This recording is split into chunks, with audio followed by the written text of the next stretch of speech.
when you meet someone and you're introduced to somebody for the first time, the two questions that are asked are, what's your name and what you do for a living? And I think this project, what we want to try to do is make sure that everybody's got an answer to that second question. We certainly hope with the SWTCIE project that we've provided a template and a model to the state of Illinois of what is needed to support these agencies. And we know that support during a 5-year period is critical, but it needs to be ongoing. It needs to be continuous. That's going to be a commitment from the state of Illinois to say, yes, this is something that we now supported this law, championed this law.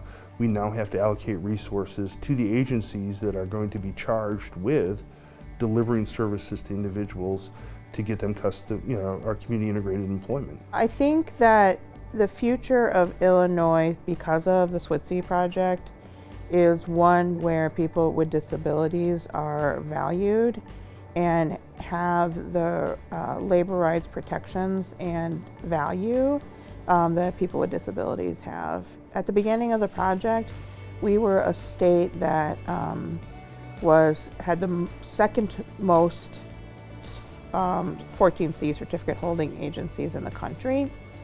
And you see now through SWTCIE that statistic is changing in a direction where people with disabilities that work are being paid minimum wage and above. So I think that Illinois is going to be better in terms of helping people with and without disabilities being able to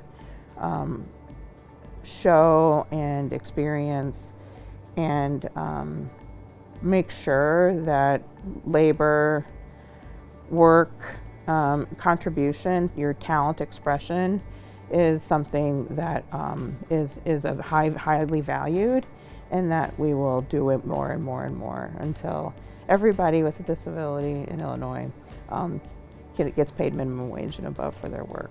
This does not mean that services end. This does not mean that organizations close. It does mean that organizations and the state and families and people served need to be open to change and transition.